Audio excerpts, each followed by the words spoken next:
Welcome to the Distinguished Podcast. I'm your host, Arun Upneja, Dean of the Boston University School of Hospitality Administration.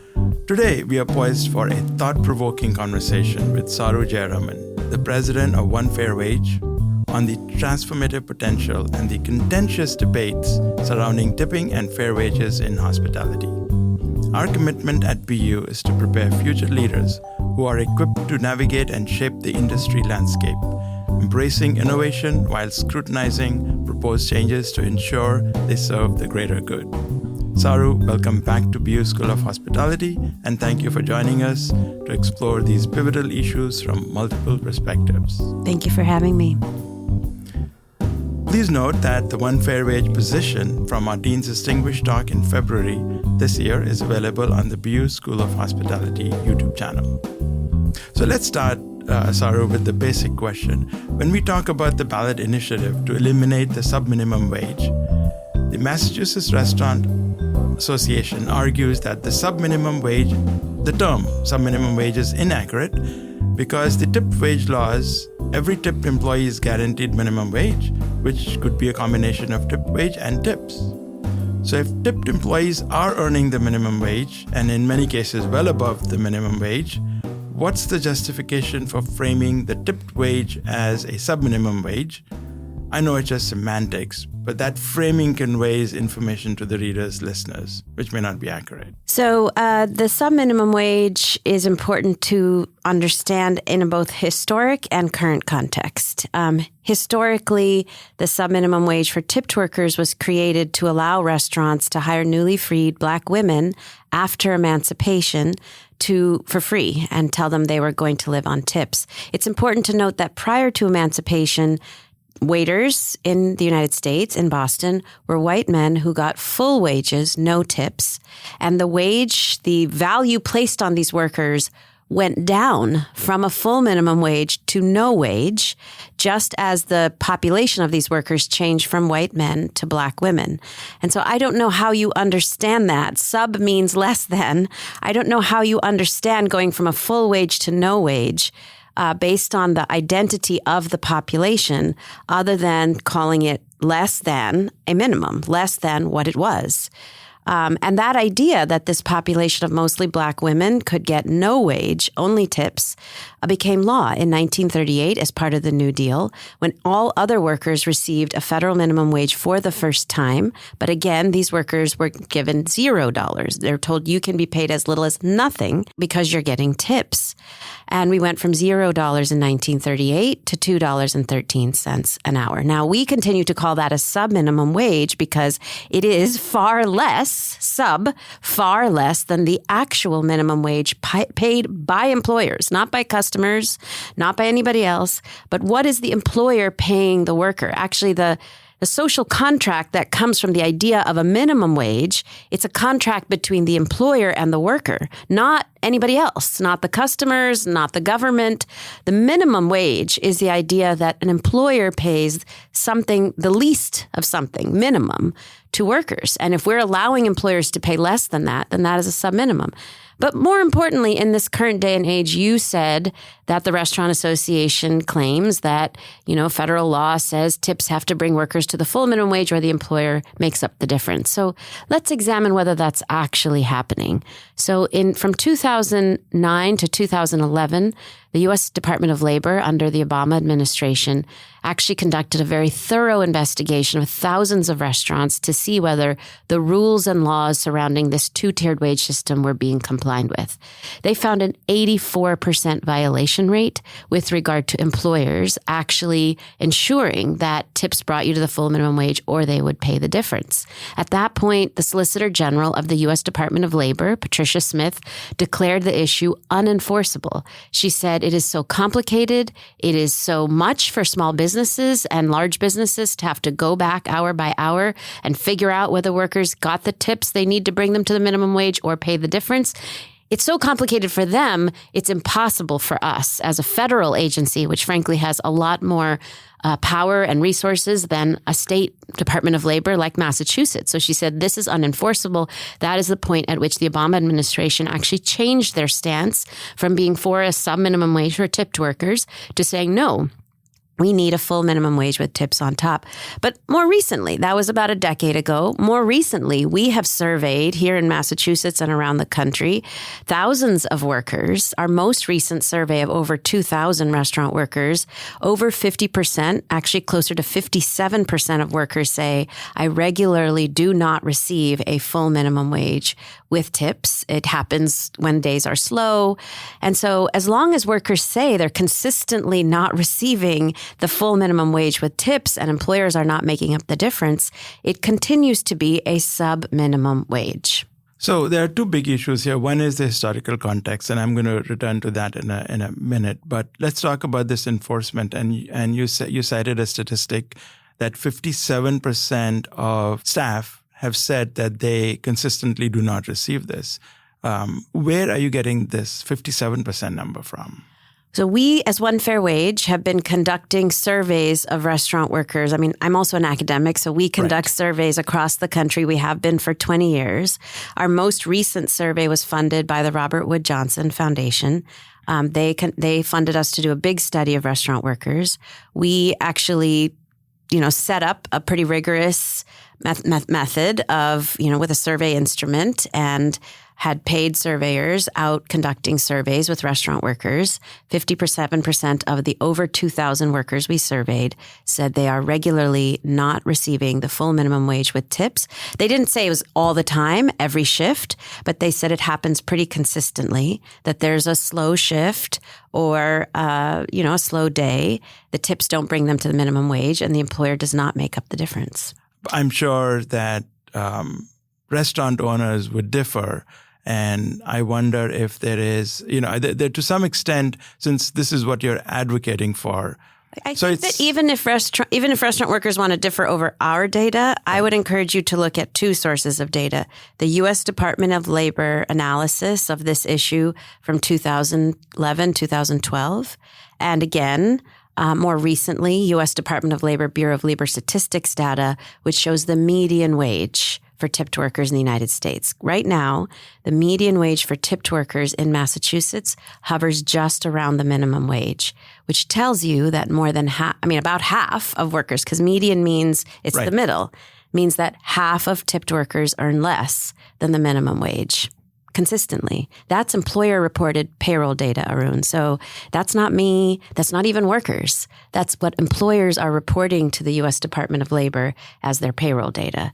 If about half of workers are saying they earn less than 15, that means that tips are regularly not bringing workers to the full minimum wage and employers are not paying the difference. The restaurant operators I speak to and I've spoken to, and those who have yelled at me as well, many of them have told me, and they are from upscale fine dining establishments, and they say that their staff, their bartenders, their servers, are routinely earning in excess of $80,000 a year. So that is clearly nowhere close to the median or even the minimum wage is way beyond. Right, but that is purely anecdotal. I think as academics, we have to look at the most reliable source of data. It's not anecdotal. It is either survey data or even better, government data. And again, this is what I'm referring to as employer-reported payroll data. So either employers are not giving the correct information to the U.S. Department of Labor, or they're not telling you the right information now. It has to be one or the other. Right. But again, you cannot make policy in Massachusetts or in the United States based on anecdotes or what individuals say. You have to make policy based on what is the median, what is the average experience, what is the overall experience. I am sure there are servers in Boston who sometimes make a lot of money in tips. I'm sure those workers even make less when there are blizzards or there are bad days or very hot days. Climate change is impacting workers' tips. I'm sure there are times when even the highest tip earners experience economic instability because that is the nature of tips. But you cannot look at the highest tip earners. You cannot look at the restaurants where tips are highest. You have to look in creating policy at what is the overall experience of tipped workers in Massachusetts. And looking at the overall experience of tipped workers in Massachusetts, they have at least double the poverty rate of workers in other industries. They are using food stamps at least double the rate of other workers in other industries. And food stamps is a really good measure, Arun, because people do not apply for food stamps to go to the prom or to, get some extra income to do something fun.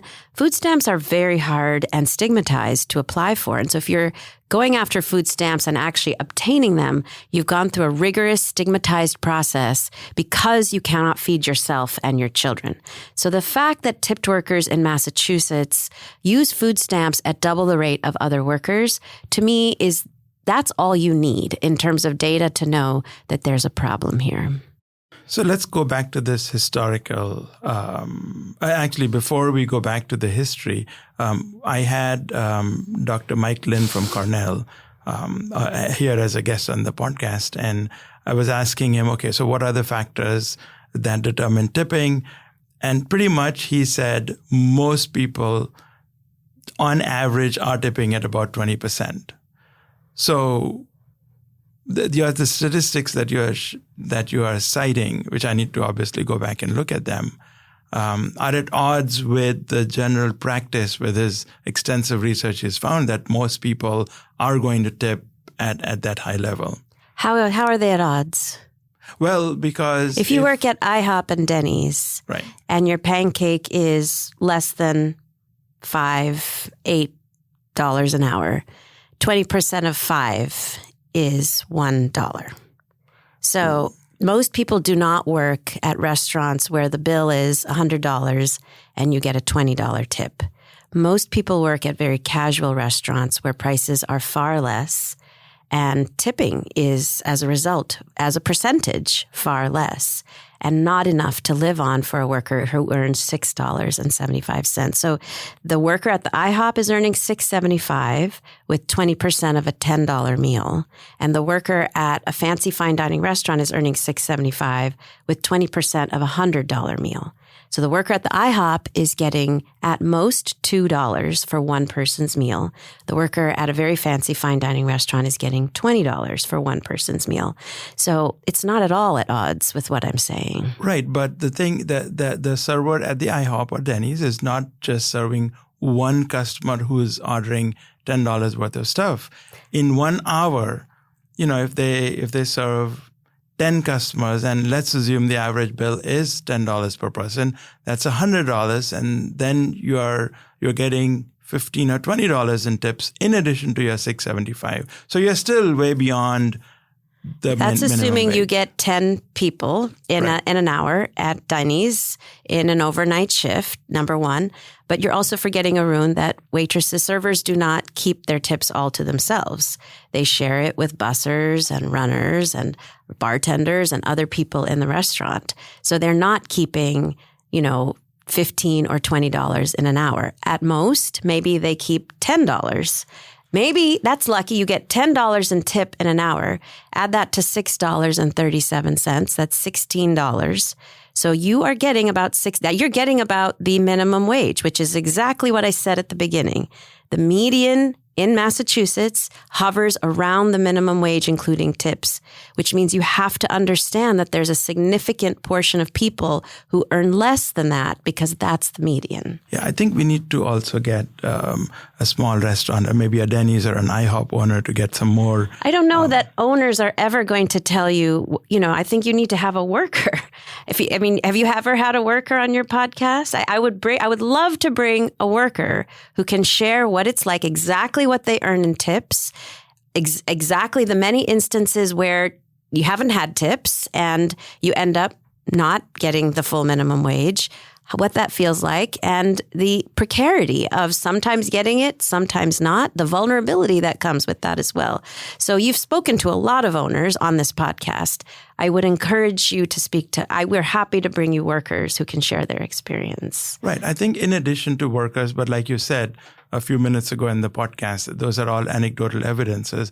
I think we also need to go to the companies that are providing the payroll services to see how their systems are set up, if they are doing this on an hourly basis and doing the calculations. Because most restaurant companies would probably hire some payroll companies that provide the payroll service to them. But so I will give you an example. I spoke to an IHOP worker who said tips consistently did not bring her to the full minimum wage, but the employer told her, you better report that you are actually earning the minimum wage in tips because I don't want to have to deal with the difference. I don't want to deal with corporate telling me you're not earning enough. I don't want to deal with corporate getting upset with me for having the company having to pay the difference. That happens all the time. And so workers are then asked to report on income they're not actually earning.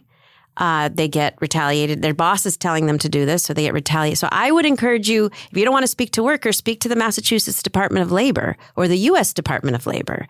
Those are sources of aggregate data, again, employer-reported payroll data that are much more reliable than anecdotal evidence from employers. But as long as you are talking to employers, I encourage you to also talk to workers. But if you want the most reliable aggregate data, I would say the U.S. Department of Labor is the place to go, or the Massachusetts Department of Labor. Okay, I think you've already identified a few more guests that we need to invite to the podcast, the workers, and yes. But to be fair, a lot of when you say that the employers are sort of forcing the workers to report tips, but those are cash tips. And most people now are paying with credit cards. That's those true, tips are and automatically, especially fancy fine dining restaurants. But in a lot of you still see cash in very casual restaurants, particularly I've had to say where elderly people eat.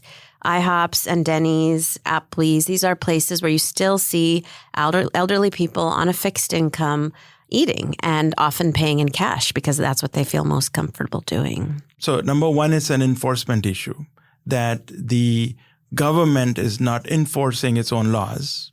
And to counter that, we are now trying to change the system for everyone, including the staff that are making way above the minimum I would wage. argue it's much more than an enforcement issue. As I mentioned from the beginning, this was a system created to basically allow restaurants to access free Black female labor. And even if in this moment you had 100% compliance with the law, even if every employer ensured that tips brought workers to the full minimum wage or paid the difference, you'd still to this day from 1865 have a population overwhelmingly women, disproportionately women of color, highest rates of single moms of any occupation, and highest rates of sexual harassment of any occupation.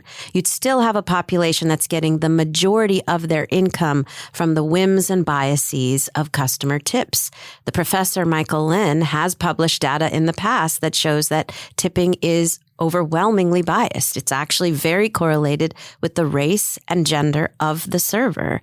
And so Black women consistently get tipped less than white men. And we have the highest rates of sexual harassment of any industry because when a woman is forced to get a majority of her income from customers whose biases and behavior are going to impact whether or not she gets tipped at all or tipped well, that means she has to put up with whatever the customer does to you, however they treat her or talk to her or touch her, because she's reliant on their income, not the $6 to pay her bills. The $6 is so low, it goes to taxes. And so she truly is completely dependent on her customers to feed her family. And again, that makes her very vulnerable to all kinds of abuse and harassment.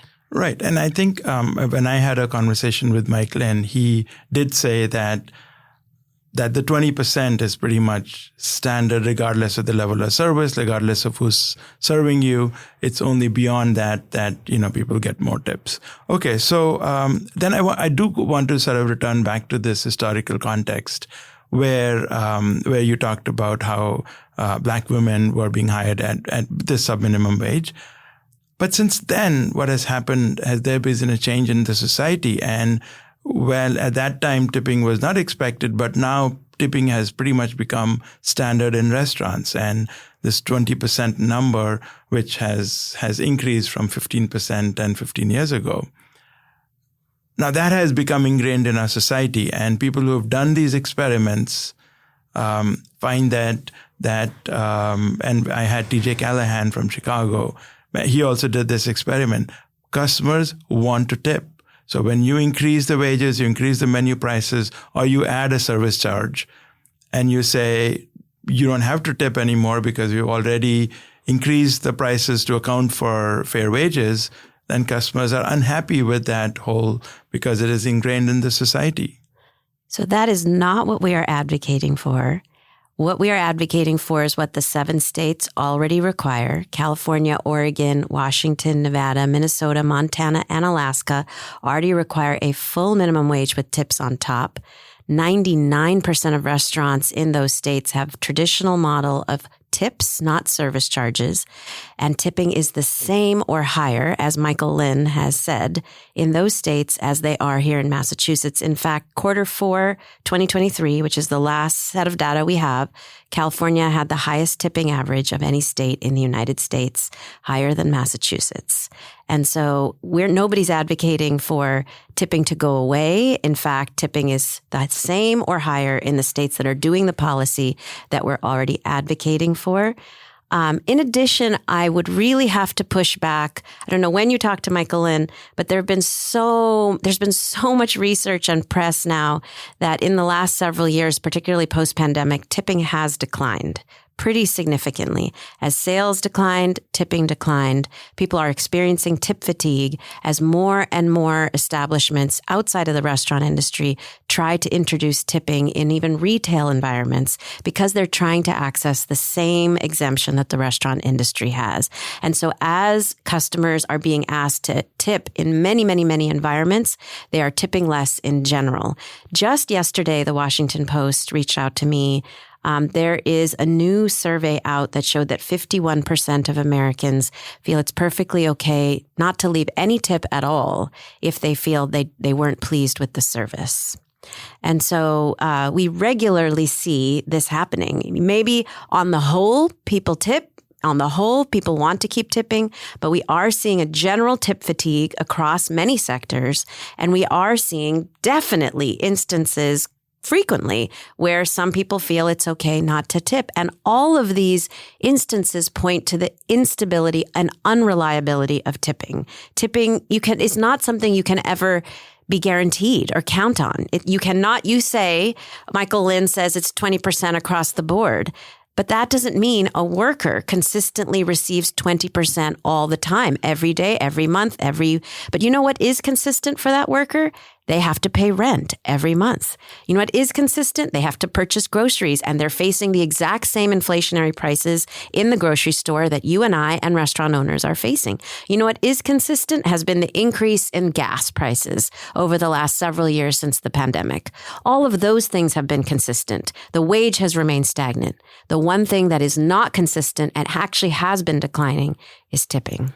So there is a tipping fatigue, and I feel it, and I think everyone feels it. We go every single place we go, So there is a tipping fatigue, but I am curious to know if the tipping fatigue is with all the other places that have jumped into the fray and asking for tipping, or is it even in restaurants where with the increase in prices, with the increase in inflation, increase in the logistics, and so the price rise that we see, and then the percentage of tips, obviously if the tipping percentage is fairly steady at 20%, with the rise in prices, your tips would go up automatically. But I want to go back to the example of Washington, D.C., where recently there has been this huge, and so many people who have eaten at restaurants send me their bills and say, look, the price of eating out in D.C. has just skyrocketed. Unfortunately, D.C. is not a very good test market because there's a lot of lobbyists, a lot of people who are coming to convince the government to sort of, so it's, and then obviously government has deep pockets. So it's it's not a very good test market for normal consumers for a city like Boston or New York and any other places. But their cost of dining out has increased, and a lot of restaurants are going under. Of course, new restaurants keep coming. There is always optimism. Entrepreneurs always believe they can make the difference, but a lot of restaurants seem to be closing shop there.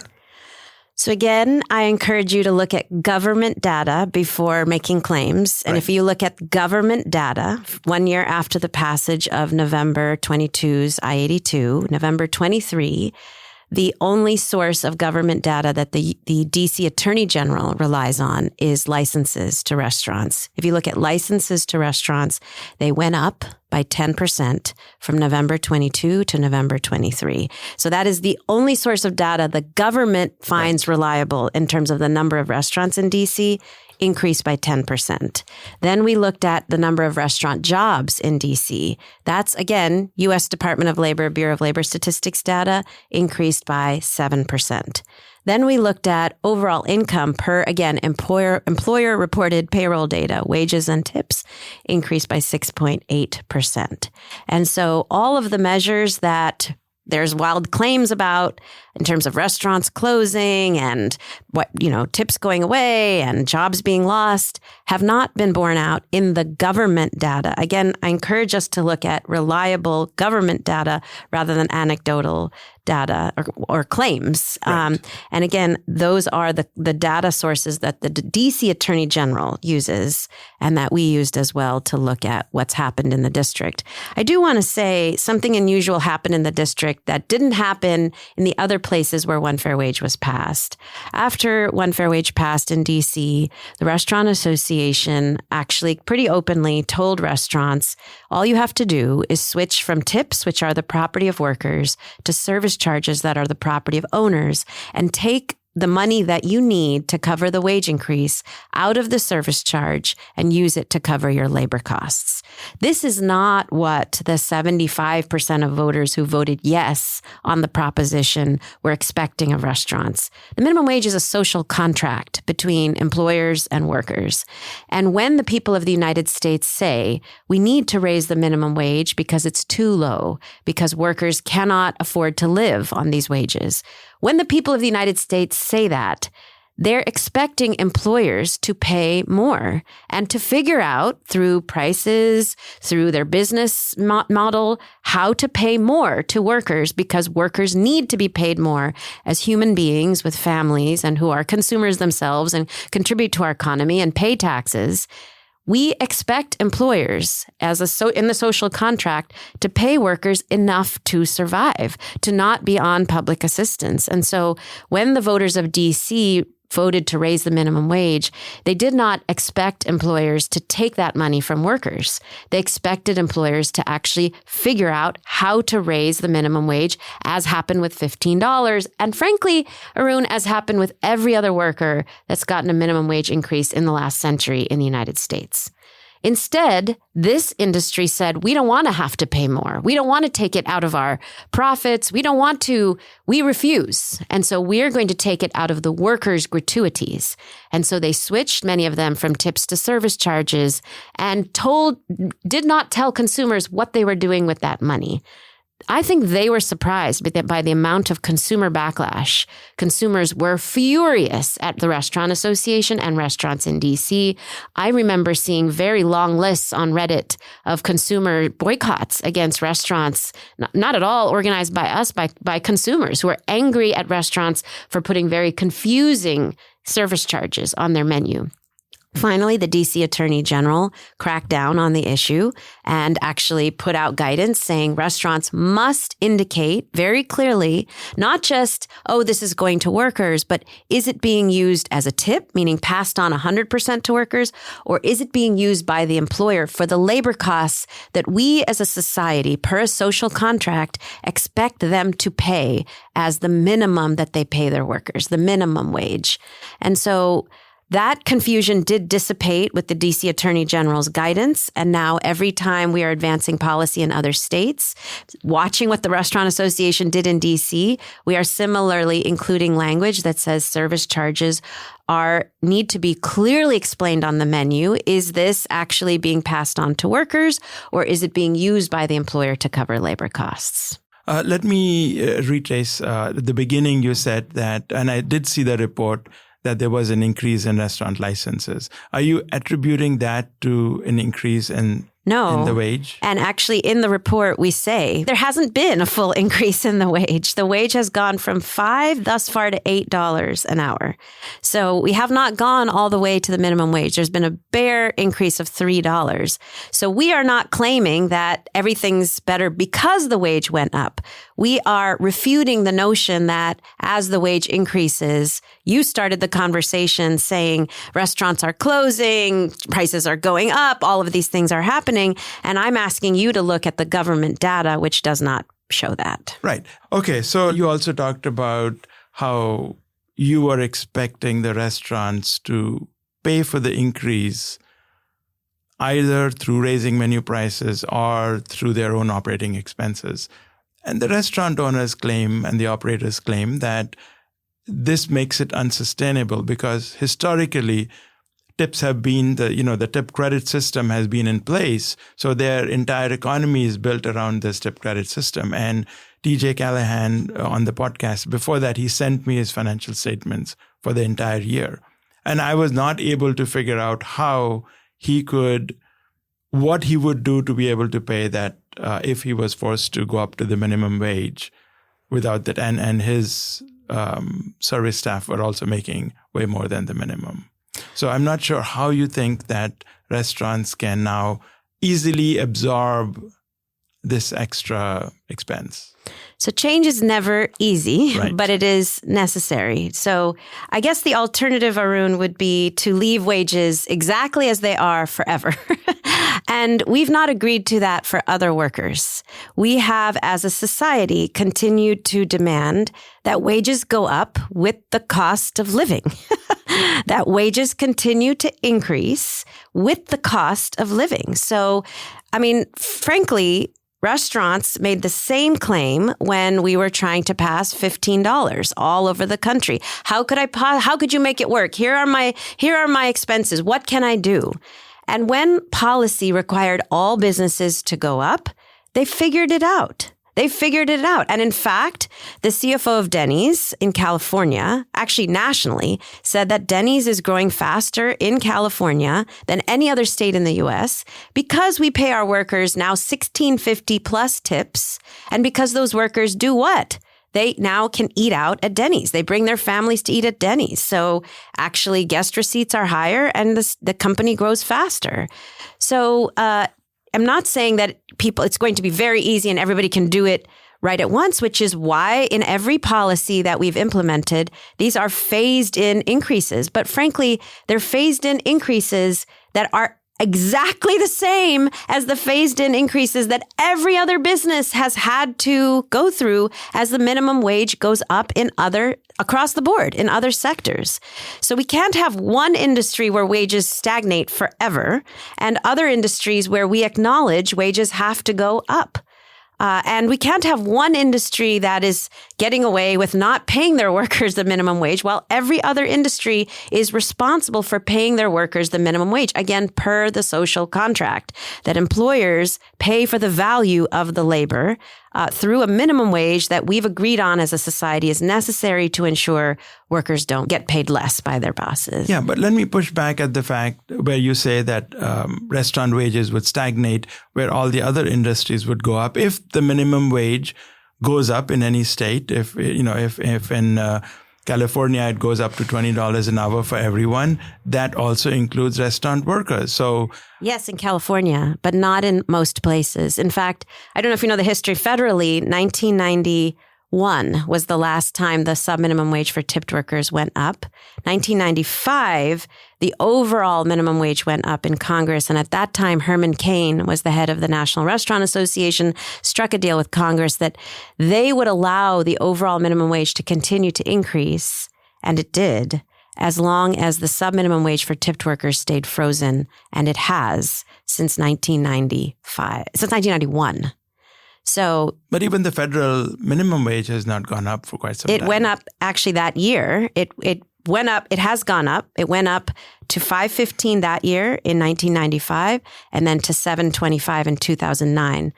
And during those two increases, the subminimum wage for tipped workers stayed at $2.13 an hour because of this argument by the Restaurant Association that it's okay to raise everybody else's wages, but the subminimum wage for tipped workers should remain frozen at $2.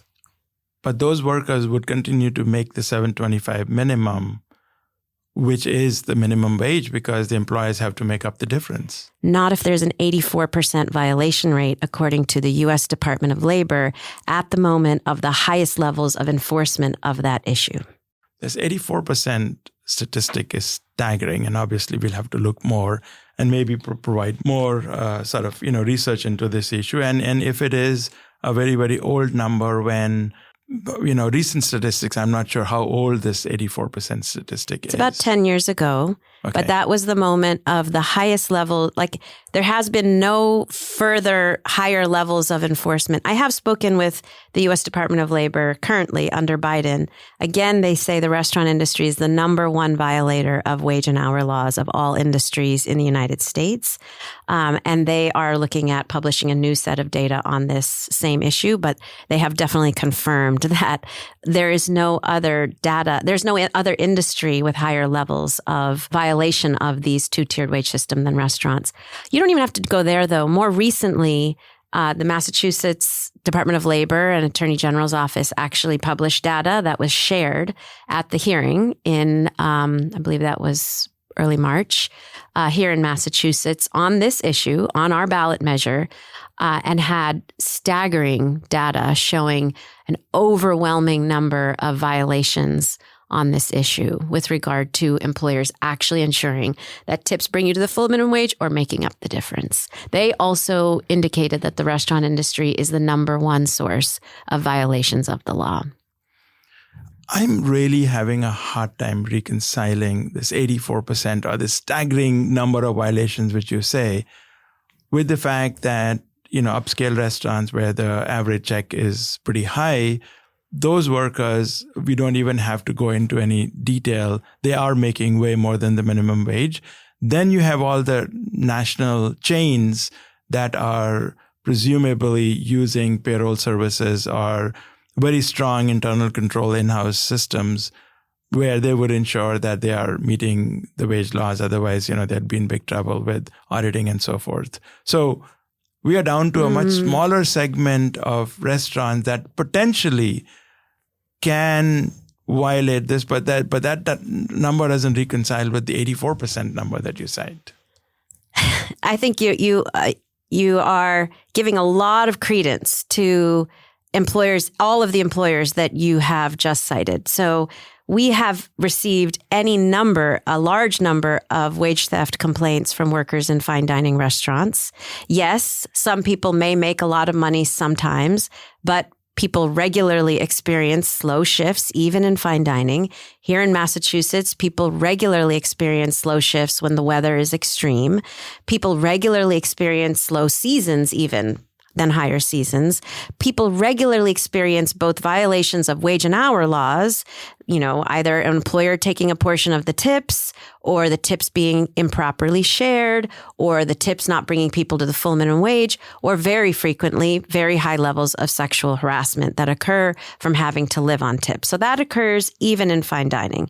Then in the chains, I've heard countless stories of workers experiencing wage theft at IHOPs and Denny's and Applebee's. Being a large corporation, Arun, has never ever been a full stop barrier against breaking the law. In fact, sometimes the large corporations are the greatest violators of the law. We see that in a number of industries, including the restaurant industry. How do they do it? Well, I've seen it myself. In fact, in litigation with a very large company, they sent us, they had to, in a subpoena, send us all their payroll records, and they had actually blacked out, changed the number of hours somebody worked, changed the amount of tips somebody received.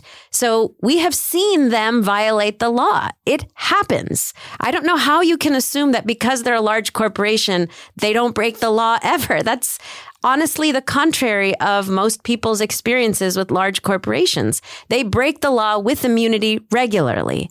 And in fact, right now, that National Restaurant Association, which is led by the chains, has bills moving in 22 states to weaken child labor laws. Why? Because they have so consistently had very young people they are breaking the law by hiring very young people, and they now want to do it with immunity. So they are trying to weaken child labor laws so that they can continue to do what they've been doing, which is having very young people working in restaurants. In one of the houses of the Wisconsin legislature, they got a bill passed to have 13-year-olds serving alcohol in bars. Now that was happening already, and they are looking for immunity to do that. So this idea that somehow there aren't violations of the law in large corporations is very naive. It's very naive because we're seeing massive amounts of violations of the law in these corporations. So it's very clear that restaurant owners, operators are opposed to your ballot initiatives. So clearly they are not providing you with funding to continue your battle. Are the serving staff, the bartenders, the bussers, are they in support of your initiative? And who's funding your campaign nationwide to eliminate the tip credit? Yeah.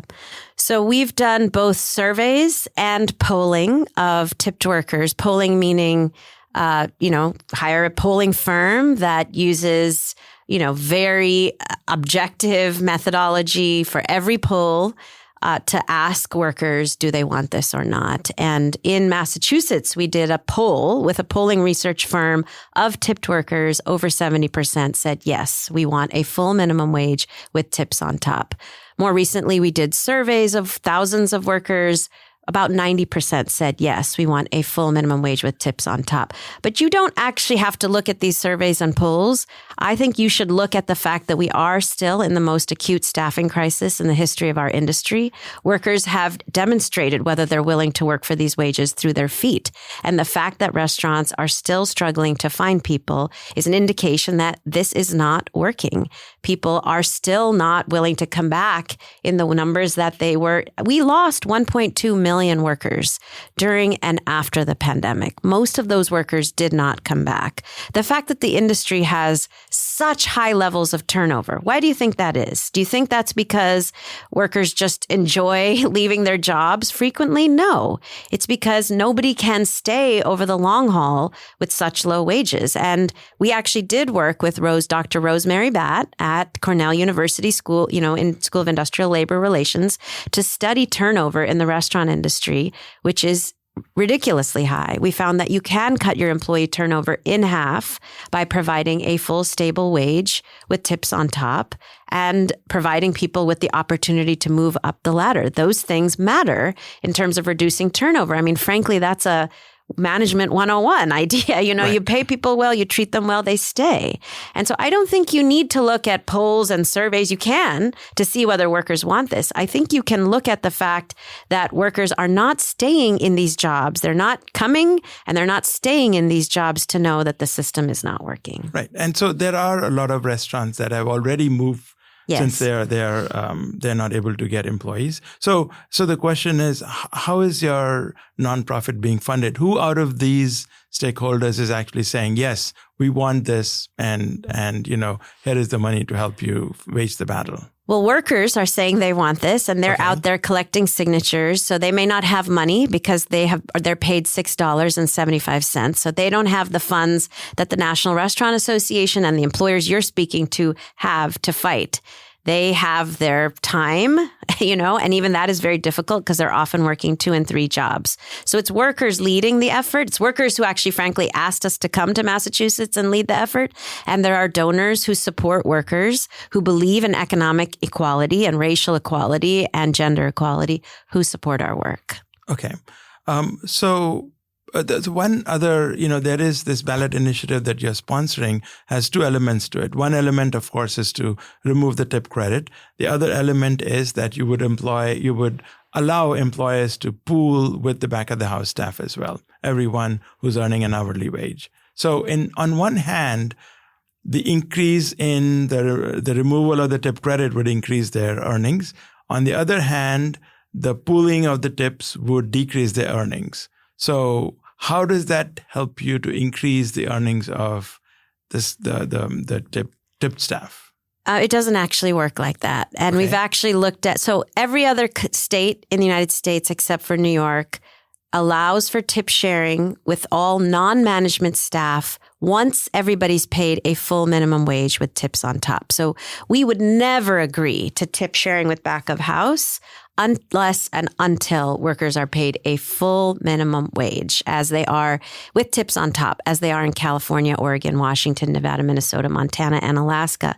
Now, we've done what's called quintile research. We've looked at the 5 quintiles of tipped earners in California, from the top earners at the Ritz-Carlton in San Francisco to the bottom earners at the IHOP in Fresno or Bakersfield, and compared that to their comparators, quintiles in Massachusetts. And we see for every quintile from the top to the bottom, even with tip sharing, even getting a full minimum wage with tips on top and tip sharing, California workers are earning significantly more. The top tip earners in California are earning significantly more than the top tip earners in Massachusetts. Why is that? Because the increase from $6.75 to $16.50, which is what we're paid in California, is $10. You don't share $10 worth of tips per hour. You share maybe a few dollars, if that, in tips with other people. So the overall increase that you get in both wages and tips, because you continuously have said it's 20% across the board, it doesn't change state to state. You've said that over and over again. And so if that's true, as wages go up, tips go up. And so tipping is more in those states. And so as tipping is more, there's more to share. And with the wage increase and higher tips, even with tip sharing, workers in California at every quintile are making more.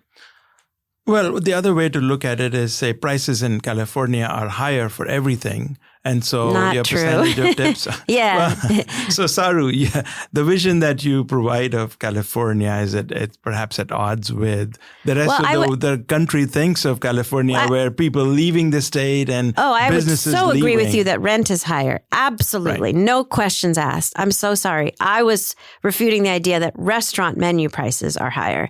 So I would ask you to right now go online and look at the Applebee's in Fresno or Bakersfield, where the wage is $16.50. And look at the Applebee's here in Boston, where the wage is $6.75. You're going to see the exact same menu prices. Now, I'm not saying that there can't be some modest menu price increases as wages go up. I'm saying that over time, what we find is actually a dissipating of significant menu prices, because what happens? I'm going to come back to the CFO of Denny's, who said that as wages went up for them in California, Denny's workers were able to eat at Denny's. Guest receipts were higher. The company grew. And so it isn't all about menu price increases as wages go up. You experience less turnover. That's a savings. You experience higher retention rates. That's a savings.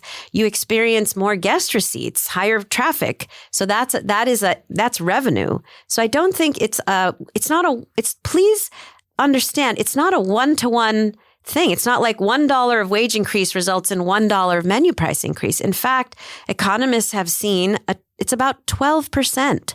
12% to go. That was when we were looking at a federal bill to go from $2.13 an hour to $15.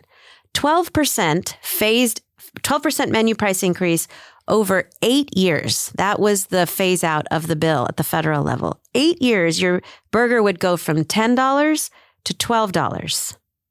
That is not these, enormous menu price increases that we're talking about. That is very modest and frankly less than what we've experienced in gas prices and food prices increases over the last couple of years. Right. So I just want to talk about that when you cited the example of Bakersfield versus Massachusetts. If you go to New York and you have this famous $1 slice of pizza, you don't find that anywhere. So it's the profit margin per and the volume of traffic that is generated, which is also partly responsible for them being able to sell at that low price versus other places are not able to sell that pizza. So with the passage of this, I expect that people will see a little bit higher prices when they go out to eat more.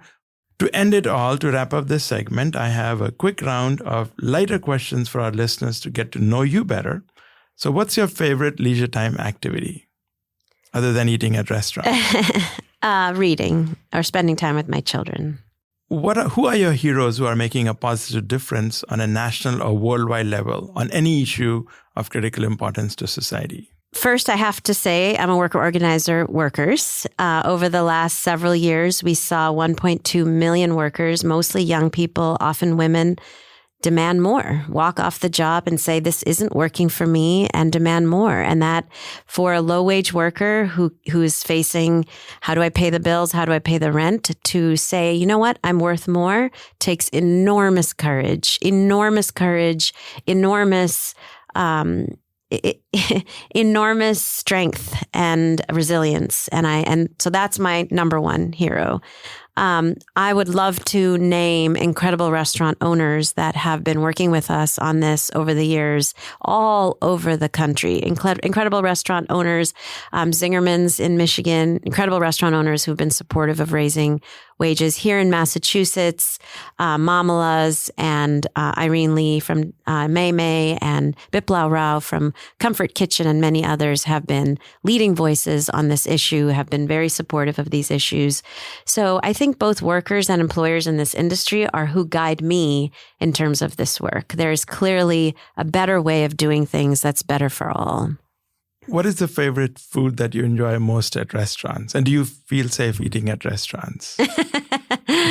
I feel safe eating at restaurants most of the time. I obviously wouldn't go to places that, where people have done engaged in some very bullying behavior towards me and workers. So where I go, I feel safe because I choose to go to places that align with my values. I'm vegan, so I like to go to places that have vegan options and that align with my values. Thank you, Saru, for joining us once again. It has been an engaging conversation on a very important topic. Thank you. Thank you. And thank you all for listening today to our distinguished podcast. If you like what you're hearing, be sure to follow up and give us a 5-star rating. If you want to join the conversation and share your thoughts and suggestions, email me at shadean@bu.edu. That's shadean@bu.edu. Special thanks to the team who produced this podcast, Mara Littman, Andy Halleck, and the entire team at BU School of Hospitality Administration.